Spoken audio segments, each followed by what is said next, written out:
Prudent comme les serpents et simple comme les colombes, c'est le sujet d'aujourd'hui.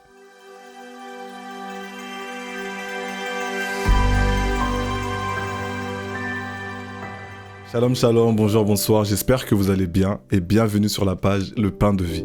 Je m'appelle Rabi et je suis très heureux de vous retrouver aujourd'hui dans le cadre de notre émission Une parole, une pensée. Sans plus tarder, je vous demanderai de prendre vos Bibles car la pensée du jour se trouve dans le livre de Matthieu au chapitre 10, le verset 16, où la Bible dit « Voici je vous envoie comme des brebis au milieu des loups.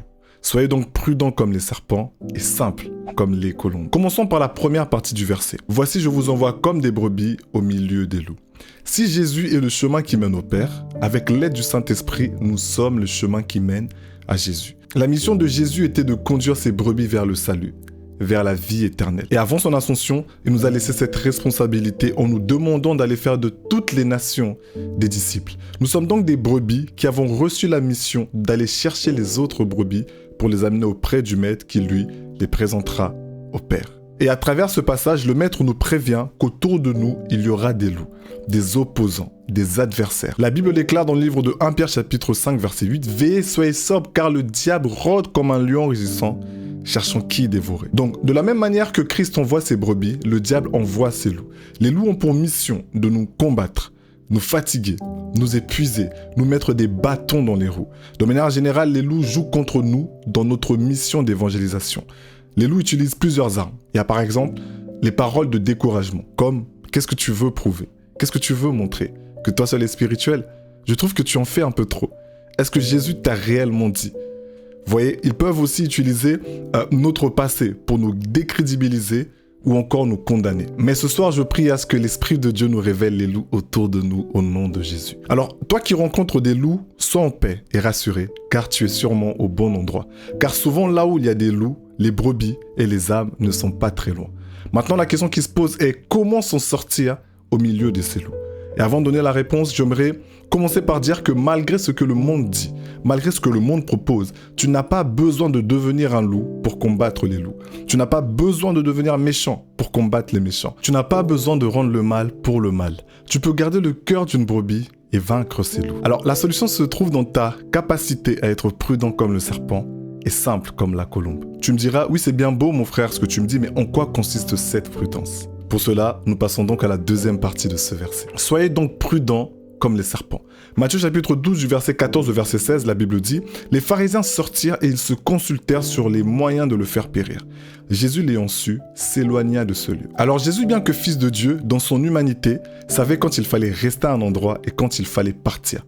Car il ne dirigeait pas sa vie selon sa volonté, mais selon la volonté du Père par son Esprit Saint. Et comme vous l'aurez compris, l'écoute du Saint-Esprit est le secret. Il est l'esprit de sagesse, l'esprit d'intelligence, l'esprit de discernement. Il est celui qui nous donne les instructions, la direction, le chemin à suivre. Il nous aide à savoir ce que nous devons dire, où nous devons le dire, où nous devons être, à quel moment et pour quelle mission. Le discernement, le discernement, le discernement. En bref, c'est lorsque j'accepte que ce n'est ni par ma force, ni par mon pouvoir, et ni par ma puissance que je peux faire toutes ces choses, que la prudence commence. Car je reconnais d'une certaine manière que l'œuvre de Christ est au-dessus de moi, qu'elle est plus grande que moi, et que c'est simplement par la grâce de Dieu que je peux y prendre part. C'est là où l'humilité devient alors un atout. Et d'ailleurs, l'un des plus grands ennemis de la prudence est l'orgueil, le m'as-tu vu, l'esprit du moi aussi, l'extravagance. C'est pourquoi le Maître nous recommande d'être simples comme les colombes. Passons alors à la dernière partie de ce passage. Soyez simples comme les colombes. Alors toute la journée, j'ai eu une phrase qui a tourné dans ma tête. La personne que je suis aujourd'hui suffit pour Dieu. Est-ce que ça, tu peux le dire ou l'écrire avec moi ? La personne que je suis aujourd'hui suffit pour Dieu. La simplicité, la simplicité, la simplicité. Souvent, nous nous mettons la barre très haut, avec des exigences compliquées, avec des compétences à débloquer, etc. On attend d'avoir certains postes, on attend d'avoir certaines expériences, etc. Mais ce que nous devons comprendre aujourd'hui est que le Seigneur peut commencer avec nous tels que nous sommes. Car finalement, c'est lui qui nous capacitera selon son bon vouloir. Il transformera notre système de pensée par rapport à sa mission. Il corrigera notre manière de parler, il corrigera notre manière de nous habiller, il corrigera aussi notre manière de nous comporter. La chose la plus importante est que notre cœur soit disponible et disposé à accepter que sa volonté est la meilleure nourriture que nous puissions manger. Ésaïe dit de Jésus qu'il n'avait ni beauté ni éclat pour attirer nos regards. Et pourtant, il a impacté sa génération, les générations après la sienne jusqu'à la nôtre. D'ailleurs, le Fils de Dieu est descendu comme un charpentier. Une manière de dire que nous n'avons pas besoin de porter le siècle présent pour attirer le siècle présent. Au contraire, dans cette course où tout le monde cherche l'extravagance, à impressionner, à acquérir, quitte à devenir une autre personne, quitte à mettre ses principes et ses valeurs de côté, la simplicité est devenue un luxe. Est-ce qu'on peut prendre un petit moment de prière ensemble? Proverbe chapitre 4, verset 23, la Bible dit « Garde ton cœur plus que toute autre chose, car de lui viennent les sources de la vie. » La première chose que les loups attaquent est notre cœur, car toucher ton cœur revient à toucher à ta vie. Nous allons demander à Dieu de préserver notre cœur, de le fortifier, le garder, de le soigner pour les personnes qui seraient blessées, de mettre notre cœur à l'abri des méchants, de mettre notre cœur à l'abri des mauvaises pensées ou autres. Prions au nom de Jésus. Seigneur, tu dis dans ta parole, gardez votre cœur plus que toute autre chose, car c'est du cœur que viennent les sources de la vie. Tu dis également dans ta parole, voici tu frappes à la porte de notre cœur. Et en cette soirée, nous venons prendre la résolution de t'ouvrir notre cœur. Viens y habiter, viens souper avec nous, viens t'asseoir, Seigneur. Que tes pensées remplissent notre cœur, que ta parole remplisse notre cœur. Nous venons te donner, Seigneur, le contrôle de notre cœur. Aide-nous à le garder. Aide-nous à garder notre cœur loin des mauvaises paroles, loin des moqueries, loin des mauvaises pensées, loin du péché, Seigneur. Nous avons besoin de ton aide. Nous avons besoin de ton aide, Seigneur. Si j'avais un cœur blessé, des blessures intérieures, guéris-moi, Seigneur. Au nom de Jésus. Amen. Proverbe chapitre 20, verset 18, la Bible dit « Les projets s'affermissent par le conseil, fais la guerre avec prudence. » Le combat que nous menons est un combat spirituel.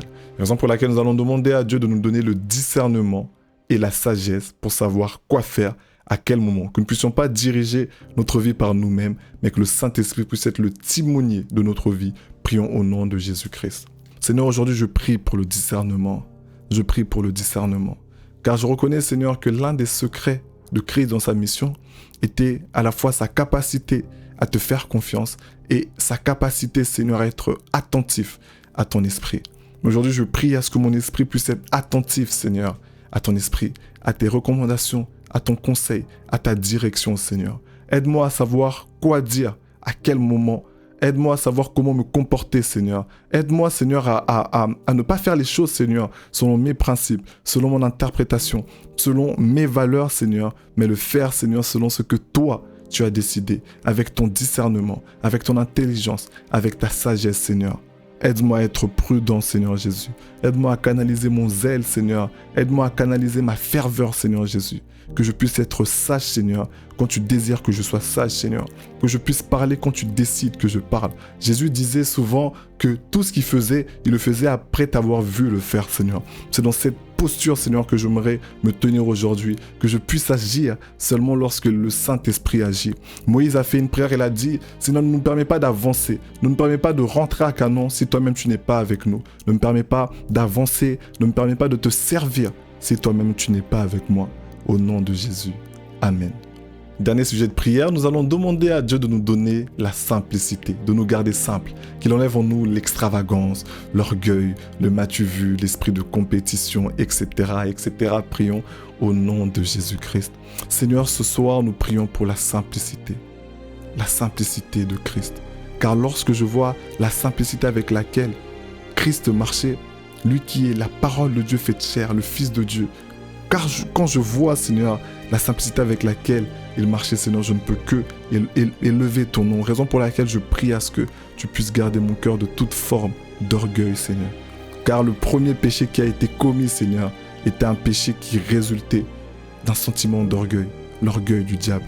Raison pour laquelle le diable, Seigneur, viendra toujours pour nous mettre ce sentiment d'orgueil, nous faire croire que ce que nous faisons, nous le faisons par nous-mêmes, Seigneur, afin que nous puissions te prendre ta gloire. Mais aujourd'hui, Seigneur, nous venons nous humilier devant de toi. Garde notre cœur dans la simplicité. Garde notre cœur dans la simplicité, Seigneur. Enlève-nous l'extravagance, l'esprit du m'as-tu vu, Seigneur. Mais que nous puissions être simples et puissants. Puissions être simples et efficaces, Seigneur. Que nous puissions dans notre simplicité te manifester. Car lorsqu'on regarde bien, l'évangile est simple. La bonne nouvelle est simple, Seigneur. Enlève-nous, Seigneur, toutes ces complexités, Seigneur Jésus. Mais viens nous garder dans la simplicité de ton esprit. Viens nous garder dans la simplicité de la colombe. au nom puissant de Jésus-Christ. Amen. Donc voilà, nous sommes arrivés à la fin de notre pensée. Et avant de se quitter, pour soutenir la chaîne et pousser YouTube à promouvoir ce contenu afin d'évangéliser un maximum de personnes, je vous demanderai, si ce n'est pas encore fait, de vous abonner, d'activer la cloche de notification pour ne manquer aucune publication, de laisser un petit commentaire pour me fortifier, de mettre le petit pouce en l'air et on se dit à bientôt. J'ai oublié, tu peux partager ce contenu avec un frère, une sœur, c'est gratuit. Prenez soin de vous, que Dieu vous bénisse.